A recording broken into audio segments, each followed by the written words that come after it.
So welcome back to another rebuild here on NBA 2K25 Next Gen. In today's video, we are back with another episode of our offseason rebuild series, and today it's going to be the Denver Nuggets. Now on Sunday, Denver's season did come to an end at the hand of the Oklahoma City Thunder. Now to be fair, this Thunder team is really good. They are historically good, as a matter of fact. But it has become very, very clear to myself, and I'm sure many of you, that Denver needs to make a couple changes this offseason. Whether or not that's running back this core and adding a few different bench pieces, making a major move and shaking things up, it is very, very clear that this team cannot remain intact moving forward. So they have the best player in the world. There is no denying that. The goal here moving forward is to obviously continue adding around him, hopefully bringing this team another championship. Of course, as always, let me know any other video ideas down below in the comment section. We are slowly but surely making our way through some of these off-season rebuilds. I think as of now, we only have about 10 or 12 to go. I think I mentioned this in yesterday's video as well, but for the teams that are picking high in the draft that I have not done an off-season rebuild with yet, I'm going to kind of combine the pre-draft prospect rebuild with their off-season rebuild. I think that makes, most sense rather than just doing it twice. But here today we have the Denver Nuggets. Of course, it's going to be really fun using Nikola Jokic. It's not something we get to do super often, so I'm excited. Let's get into it. Something I probably should have mentioned in the intro that I absolutely forgot to do. If I sound really bad right now or just like total crap, it's because I'm getting my ass kicked by allergies. I have a cough drop in my mouth as we are speaking. So just want to put that out there if I sound bad. All right, let's go ahead and let's discuss this Nuggets roster, because the unfortunate reality has set in that this is not the same team that won a championship back in 2023. Now, I know some people out there are going to say, Nikola Jokic beat 0 50-plus win teams throughout that run. In my opinion, it was still a very well-deserved title. I don't consider that any sort of fluky title. I think when you look back at the history of every team's championship, outside of a few notable ones, pretty much there's always going to be something that comes up. Whether it's a major injury, they don't play the best teams out there, whatever it is, I hate that narrative. I really do. And so I think when people try to discredit the Denver Nuggets, it really kind of is just a reflection on their, internal anger about their own team. So that's that. Let's go ahead and talk about this Nuggets roster because it is an interesting one. And again, I'm thinking there are going to be some decent moving pieces for us here this offseason. Now, the point guard spot, Jamal Murray, still kind of blows my mind. Regular season Jamal Murray versus playoff Jamal Murray. He's 28 years old. He's an 87 overall. He's one of the true playoff risers in this league, and he's never been an all-star. So I think Jamal Murray is going to be here the entirety of this video, barring any crazy regression or really poor stats. He's going to be my point guard the entire time. Behind him, let's talk about Russell Westbrook. I thought Russ's fit with Denver was interesting, to say the least. There were some up and down moments for sure. There were some games where he looked like an elite sixth man that could have potentially been in the sixth man of the year conversation, and then there were some other games where he looked like he should have been a DNP. Unfortunately, it seemed like those DNP games came later in the playoffs and ended up hurting Denver a little bit more than he did helping them. At this point in Russ's career, he's 36 years old. 2K has him at 82 overall. That feels a little generous, but I don't see him as a long-term piece for us here. Jalen Pickett's 25. If that overall can go up a bit, maybe he ends up backing up Murray. The shooting guard spot's going to be an interesting one. Christian Brown is due for an extension. I saw a couple of reports saying that extension may start with $30 million annually. Now, $30 million annually is not today what it was maybe 7 or 8 years ago, but it is still a hefty price tag, especially for a team like Denver. So, he's 24. I thought he was really good throughout the majority, especially later on in that Oklahoma City series. It seems like he really kind of found, his shot and everything like that. So we're just going to have to see how his development goes because, again, he's going to be a really expensive option for us here at this two-guard spot. Julian Strawther. Let's talk about the Julian Strawther game, of course. That was absolutely electric. As of now, I expect him to be my backup shooting guard. If, development continues to go well, probably no reason to change that out. The small forward spot. I give Michael Porter Jr. a lot of credit for battling through that shoulder injury. He did not have a great playoff run by any means. His shooting splits were not great. I think he only averaged a hair over 9 points a game. And unfortunately, he might be the odd man out here for Denver. I'm not saying that as 100% certainty, but when you look at Michael Porter Jr., he's got 2 years remaining on his contract, roughly $80 million total. He's 27 years old, of course, has some injury history. How much better is he truly going to get? If Denver truly wants to maximize this window they have with Nikola Jokic, who in my opinion is the best player in the world, does Michael Porter Jr. make sense to kind of continue putting him out there as their starting small forward?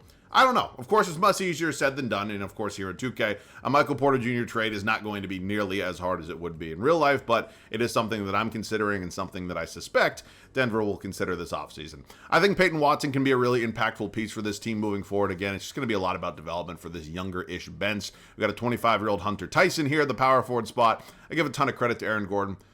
It was a heartbreaking season for Aaron Gordon after he lost his brother, and he played absolutely fantastic, man. He really did, especially in that Game 7, to go out there and do what he did. I understand he wasn't putting up, 25 points a game, but he rebounded the ball really well, especially on that hamstring strain, which I think generally keeps people out 2+ weeks. So, all the credit in the world to Aaron Gordon, man. It's just an inspiring brand of basketball that he plays, and I have no plans of moving on from him from now. Of course, things could change down the road, though. The backup power forward spot's interesting. Vlatko Konchar, probably not going to be a long-term piece. Deron Holmes currently on a torn Achilles. We'll see. As a 71 overall without the torn Achilles, that doesn't get me super excited. Again, he is relatively young, and he'll probably be healthy here in 2K by the start of next season. And then the center spot. Let's discuss it a little bit. Nikola Jokic, I've said this multiple times now, I'm sure many of you are in the same boat, is one of, if not the best player in the world. I think the worst you could have him at is number 2. I have him at number 1. I've had him at number 1 for a long time now. He's likely going to come in second in MVP voting. Second of all, why have they not announced the MVP yet? It's obviously SGA. Just give him the fucking award. He's 30 years old. He's 98 overall. He's a multiple-time MVP, obviously an NBA champion. And you have to maximize this window with him. I mean, you cannot just keep running this thing back into oblivion. I understand they won a championship 2 years ago, but you have to put a better product on the floor around him. He can't do everything for you every single minute of every single game. I mean, when he went off the floor in that Game 7, they got absolutely run out of the building. Comes back in. It was obvious he was gassed throughout the series. He's never going to be elite defensively, but he is, of course, everything to them offensively. So, I understand people are going to sit here and say he got locked up by Alex Caruso, which I'm not getting into a pissing contest about that right now. I thought Caruso did a great job. It was a very physical job. Maybe a couple missed fouls, maybe not. I'm not getting into it. But Jokic's going to be the guy here for me long-term at the center spot. No denying that. What this team desperately needs to figure out is who is going to be behind him. I understand, especially come playoff time, Jokic is going to eat up probably anywhere from 80+% of the center minutes. But Zeke Naji is just DNPs at this point. This extension that he got was an absolute disaster. Dario Saric was never going to be that guy. So you need a legitimate backup big man behind him, because running Aaron Gordon at the 5 when Jokic is sitting is not a smart plan, at least in my opinion. So that's the team. Of course, there is talent here. Now, the coaching choice. David Adelman came in, replaced Mike Malone. A little bit of a shocking firing when we all saw it. I do give Denver credit. They kind of rallied behind David Adelman. I do think in general he did a pretty good job. I'm not sure if he's even in here in 2K. I mean, if he is, I might consider bringing him back, but I don't see him. So we're just going to go after a coach that has really good ratings. I don't really want it to be Stauffer. I'd rather it be somebody else. Unfortunately, there's not a lot of names here, so oh boy. Oh my god. I really need 2K to put more coaches in. Oh my god, no way. No. Okay, I don't want to get Stauffer. I really don't, but at the end of the day, there's not really any other coaches with good ratings. Like, I guess I could throw some money at Jacob Underwood. Stauffer's still deciding, so we'll just kind of wait on him and he comes here. It's not my favorite thing to do. If 2K put real coaches out there, or they allowed me to sign assistant coaches from other teams, I would do it, but they don't. Okay, it is the 2025 NBA draft. Let's see what we're working with in the pick department. We do not have our first round pick this year, and we have one tradable first round pick as of now. Not a great spot to be in necessarily. So we're not going to trade into the draft. It's not something I really ever do. Christian Brown will be brought back. I believe this will be the final year of his team, or of his rookie rookie contract. Russell Westbrook ends up declining his player option for just under $3.5 million. Watson and Strother are certainly both going to be brought back. Not sure why that would ever be a consideration. So we definitely have to consider a few different things heading into this offseason again. I do think there's going to be a somewhat big trade out there. Russell's 2K. Okay, well, I was probably never bringing Russell Westbrook back anyways, but after I see the price tag that he's asking for, which is $28 million, according to 2K25 here, great work. Great work. I mean, the developers of this game are just some of the smartest people out there, truly. We are going to make some trades right now. We're sending Michael Porter Jr., Hunter Tyson, and Jalen Pickett to the Utah Jazz, and in return, we're going to land ourselves Lauri Markkanen and a 2027 first-round pick. Now, I'm not going to get into a heated debate about which player I think is better between MPJ and Lauri Markkanen. Ultimately, Markkanen had a really down year after that big fat extension he got, and I do think he's somebody that Utah could look to move this offseason. But we're really doing this for a couple reasons. One, he's a 1 overall upgrade. He's also on a contract for multiple more seasons. And again, we're getting a draft pick, which is certainly something we're very low in right now. And it is unprotected from Utah, not next year's draft, but the year after that. So At worst, we're getting a valuable trade piece. Markkanen's contract is much easier to move here in 2K than it is in real life. And again, we'll cross that road once we get there. But as of now, I think Markkanen's going to slide into this team pretty nicely. In terms of a move I expect Denver to make in real life, I think they're more likely than not to trade for Michael Porter Jr. for somebody who's maybe just a hair under him in terms of talent, along with, an elite bench piece or two. So fixing the bench is now my priority. It is obvious that, that has to be done. So let's go see what we can do. Making another move to reload in the draft capital department, Dario Saric, who was our third center on this team. He's 31 years old. He opted into his player option. We're sending him to the Chicago Bulls for their first round pick. It's top 3 protected next season.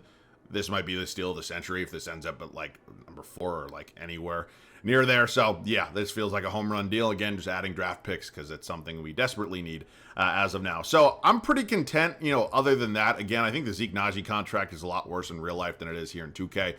Ultimately, he'll probably be playing anywhere from 10 to 12 minutes behind Jokic, so that's not the end of the world. I don't love the idea of having Deron Holmes, who, coming off an Achilles injury, backing up in, a somewhat aging Aaron Gordon, but I think it's what we're going to have to work with, honestly. And then we do need to find a backup here at the point guard spot. I'm not going to re-sign Russell Westbrook for $28 million. I'd rather throw some money at AJ Mitchell, who for God knows what reason ended up being released. So Russ, if anybody is out there is willing to pay you the price you were looking for, God bless him. It's certainly not going to be me here today. So AJ Mitchell going to come in. He'll be the new backup at the point guard spot. And yeah, we're going to run this thing into year number 1. Again, we didn't do the best job in the world at, bolstering this bench unit, but I think we've created a little bit of flexibility, obviously added some draft capital. I'll see you guys at the start of year number 1. First season for us here in Denver. We had a relatively busy offseason. We didn't make a blockbuster in terms of adding another superstar, but I think we finalized this 10-man rotation the way I think it is going to work best. Jamal Murray, Christian Brown going to remain my backcourt. Of course, made the deal for Michael Porter Jr. and Lauri Markkanen. Markkanen taking over here at my small forward spot. Of course, still got Aaron Gordon and Nikola Jokic locking up our front court bench unit. Seeing some nice development out of Julian Strawther and Peyton Watson, both closing in on an 80 overall, which is really good to see. Of course, we signed AJ Mitchell, who's also up to a 78, to be the new backup point guard for this group. Zeke Naji is now, technically in the rotation. Again, it's 12 minutes a night. I don't need him to be absolutely out of this world, so hopefully he can do some things well. And then Deron Holmes, who is technically healthy now, he's a 74 overall, so he's going to be the backup power forward behind Aaron Gordon. Ultimately, it's 10 minutes a night, so if he can fill those 10 minutes a night at an elite level, I'll certainly take it. Of course, we do have a new head coach as well here in Mike Stauffer.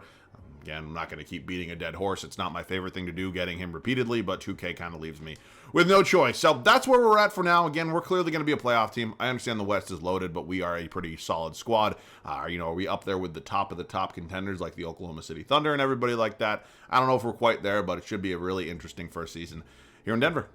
All things considered, certainly not my favorite way to end a year 1. 49-33 is the final record. It's okay. I understand the West is really good, but I thought this should have easily been, a 50-52 plus win group.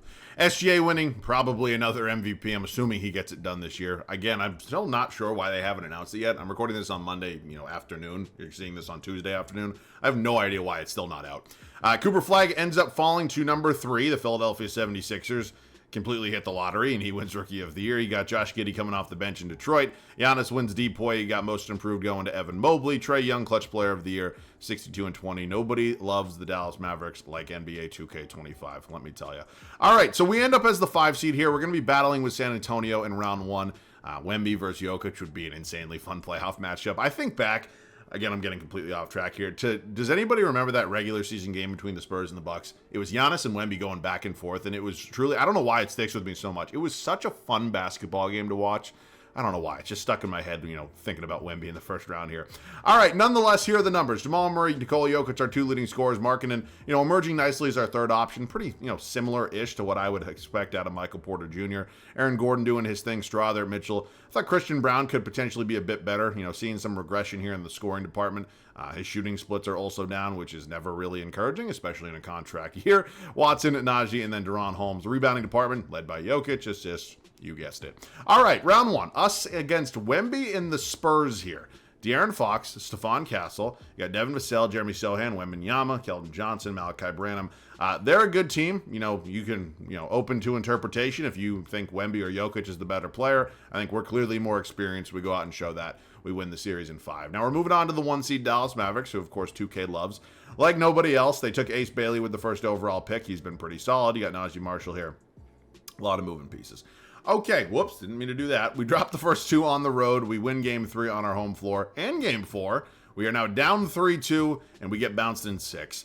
Quite honestly, I'm not sure if that was our ceiling. You know, again, I think we are a good Western Conference team. I wouldn't say we were a great Western Conference team, but second round feels pretty appropriate for this team, you know, in terms of where we're kind of maxing out. So, really, again, Christian Brown is not impressing me in a contract season, so we're going to have to make a decision on his future. It's going to be Anthony Edwards and the Timberwolves up against Jason Tatum. And the Celtics, Timberwolves win it all. Anthony Edwards, holy shit, going to be your finals MVP. Okay, LeBron James. Ugh, don't let Al Horford go to the Lakers. Oh, my God. Did Russ truly get his money? Oh, it's not going to show me. I find it very hard to believe the New York Knicks not only gave Russell Westbrook, you know, $28 million-ish, but had $28-ish million to give him, so I doubt it. All right, it is time for the draft lottery. I think we could potentially have a pick here.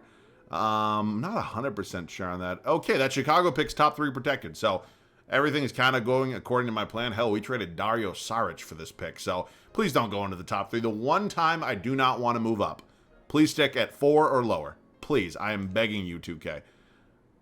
We fall to 7. All right, you know what? That's fine.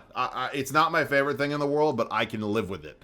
It's going to be a nice trade piece, worst comes to worst. If not, we could also draft somebody. So I am yet to determine what I want to do with said draft pick, but of course I'll show you guys if and when I do have a decision. I'm making a somewhat bold trade here with the Detroit Pistons, and I'm doing this for a couple of reasons. First and foremost, Azar Thompson's progression is going to go through the roof. I expect he will be nearing 90 overall by the time this video wraps up. Now, obviously, him and Lauri Markkanen do a lot of things differently. Markkanen's going to give us more scoring. Thompson's going to do, well, pretty much everything else better. Markkanen's also making $46 million. He's entering his age 30 season, which is something I'm certainly not super excited about. And along with this, we are getting Thompson at, $11 million annually, and he's only 23 years old. So giving up the 7th overall pick is not my favorite thing in the world, but the money we're saving, the overall development we're going to see, I think he's going to end up making this well worth it for us. So do we have any other picks? We do. We have our own pick at number 23. I'll use it because worst comes to worst, it will just be another trade piece. Dame Sarr. I don't know. Shooting guard could be a position of need for us. 6'6" out of Italy, related to Alexander, whatever. I'm assuming he probably is. Strother and Holmes both going to be brought back. Of course, Christian Brown is going to be our big free agent. Peyton Watson, AJ Mitchell, also players I'd like to retain. So we're not going to have any real money to spend here in free agency. And unfortunately for us, we're going to just have to basically give Christian Brown this deal. I'm not going to lose him for nothing, so we're going to go ahead and do that. We do not have bird rights here on AJ Mitchell, but he is qualified. So, because 2K is so broken, it will allow us to basically match whatever deal he does get if and when that comes up. So how much is he asking for right now? I am just somewhat curious. AJ Mitchell, he wants about $11 million. I'm not able to offer it to him, but if somebody does, I'll be able to match it. If somebody doesn't, then we'll just end up seeing him accept his qualifying. But, that's one trade down. I may consider another. I haven't really decided yet. There are actually going to be no more trades. I've decided I wanted to give this team a season, to kind of come together and figure out how everything's going to work. So I'm going to wait for AJ Mitchell to either accept an offer, and then I'll match said offer, or he'll pick up his qualifying offer. So I'll see you guys at the start of year number 2. It's the second season here in Denver. Year 1 ended. We weren't really super impressed. We weren't really super disappointed. It kind of felt like what this team was supposed to be was a second round exit, and that's exactly what we got. So this offseason, there was one major move made, of course, adding Azar Thompson to this team. I think he's going to fit in quite nicely, of course, gives us a little bit more youth, a little bit more athleticism. We do lose a bit of shooting, but I'm not terribly worried about it. So Murray and Brown remain my backcourt. Of course, Christian Brown just got paid, so I have big expectations for him this offseason or this season. If it does not happen, then he's likely the first domino to fall this offseason. But Thompson sliding into the small forward spot. Still got Aaron Gordon and Nikola Jokic in our front court. Something else to note is that Nikola Jokic has a player option after this season, so he is eligible to be a free agent. I'm assuming he'd just come back here, but just something to kind of keep in the back of our head. Some nice development off the bench. Strother and Watson both officially 80 overalls. You can actually add AJ Mitchell with his morale boost into that 80 overall department. And then Deron Holmes the second, Zeke Naji rounding out this rotation. So I also am just curious. Extension. No, not ready to sign an extension. Okay. Aaron Gordon is, but no, he has years left. It's not something I'd look at super often, but here we are. Here's the team. I'll see you guys at the end of year number 2. Not only do we see a nice 11-game improvement year over year, but Nikola Jokic wins yet another MVP award. 60-22 is going to be our final record here. We're feeling really good and confident at this point, and hopefully we are back to Denver Nugget championship basketball. But Jokic, 0.2 assists off of a triple-double. You got Cameron Boozer, who ends up with the Lakers. How did they get the 2nd overall pick? That confuses me. just a bit, but there are his numbers. Anthony Simons, 24 points a game off the bench. I am curious, off the top of your head, who has averaged the most points per game off the bench in the history of basketball? It's a good question. Wemby wins Depoy, VJ Edgecombe Most Improved, LaMelo Ball Clutch Player of the Year, and Stauffer does win Coach of the Year for us as we do go 60-22. So you can see we are the 1 seed here in the Western Conference, 7 games up on the 2 seed Dallas Mavericks, and we did have the best record in all of basketball. So here are the numbers across the board. Jamal Murray really emerging. I'm assuming this was an all-star season for him. The scoring fall off a little bit after that, but of course, Azar Thompson, not really known for his scoring. Christian Brown just still not really doing anything that's really impressed me whatsoever. But nonetheless, we win a championship. None of that will really matter. Round 1, it's going to be us in Portland. Henderson, Sharp, Tamani Kamara, you got Denny Avdia, Klingon, Anthony Simons, DeAndre Ayton, Mitchell Robinson. They do not really have a superstar, but they definitely have a lot of elite depth. So let's see what happens here in round 1. We end up sweeping Portland, moving on to, oh boy, the Oklahoma City Thunder, who under no circumstances, I don't care what my team looks like, are a favorite group to play against. So here goes nothing. Battle of 2 of the best players in the world. We split the first 2 on our home floor. Win game 3 in Oklahoma City. They win game 4. We go up 3-2. We are going to game 7. We win game 7. We are on to the Western Conference Finals to take on the Dallas Mavericks. Seen some nice development out of Ace Bailey. Of course, still have Anthony Davis and Kyrie. And they're good. There's no denying that. And 2K certainly loves them. So we are down 2-1 at this point in time. We tie it up 2-2. We win a big game 5. And we are going to game 7. It is do or die. Are we going to go to our first NBA Finals of this video? Let's find out. We are not. We get bounced in the Western Conference Finals in 7 games to the Dallas Mavericks. And they're taking on Tyrese Halliburton and the Indiana Pacers in the NBA Finals. Dallas wins it all. Kyrie, your Finals MVP. Okay. Just because it's my last chance to do this, I want to see what the numbers look like from the conference finals. Holy smokes, dude. I mean, she shot well. It's just something's a little off there. I don't know. All right, well, it is time for the final offseason. Kevin Durant actually ended up going to the New York Knicks after all that. Harden spent a year in D.C. Paul George stayed with the Sixers. Vucevic, okay. We, of course, are at the point where it's kind of a breaking point, right? I mean, we know how good this team is, and we've gotten really, really close, but we're just not quite up there. That Utah pick might be unprotected. I think it actually is, and we have the 3rd overall pick. That is going to be a huge trade asset at worst. Again, there's a possibility I make a selection, but given where this team is and how this roster is constructed, it might make more sense to include it in a blockbuster deal. We're going to offer Christian Brown in the 3rd overall pick to the Philadelphia 76ers for Tyrese Maxey. Now, I actually tried a couple different combinations to land Tyrese Maxey without giving up the 3rd overall pick, and unfortunately, all of them were unsuccessful. So we do have a nice trade exception here. That is from the Azar Thompson and Lauri Markkanen deal, so we can take on Tyrese Maxey's $43 million while only sending out 27. So I don't know what else it's going to take. I'd like to get this done without giving up a ton more, and we do get it done. So Tyrese Maxey is going to be a really nice addition to this team. He's another elite scoring option for me. I'm not sure how his fit in real life would be next to Jamal Murray and the rest of this group, but here in 2K, I suspect it'll work out pretty well. So no draft picks for us. Team player options here. Jokic ends up declining, of course. We have to make sure we get him back. There is no denying that. That is priority number 1.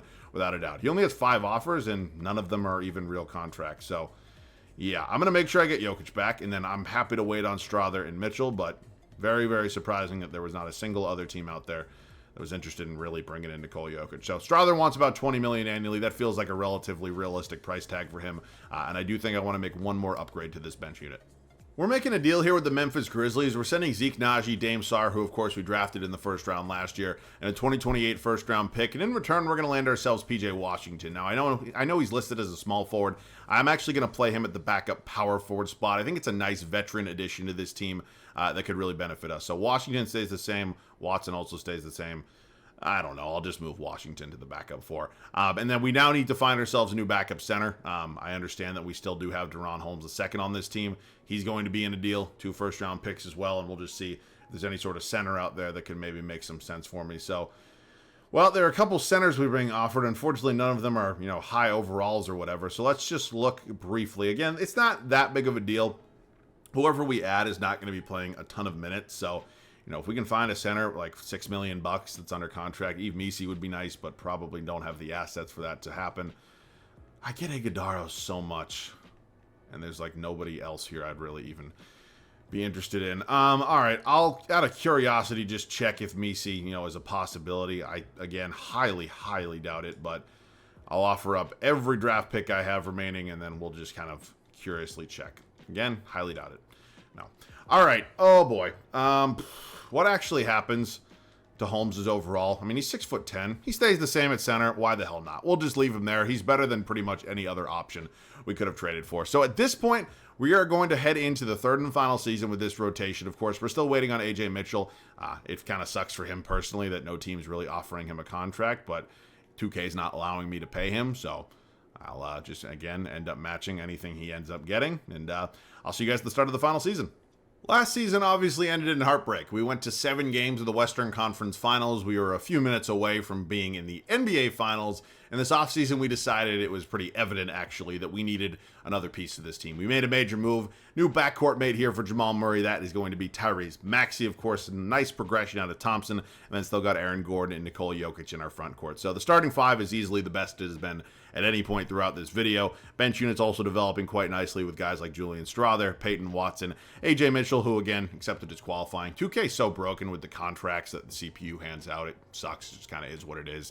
Of course, brought in PJ Washington as well, and then De'Ron Holmes sliding into that backup center spot. So again, easily the best team we've ever had. We were, minutes away from a potential championship last season, and so hopefully this team is able to put us over the top, get us back in the NBA Finals, hopefully win another championship.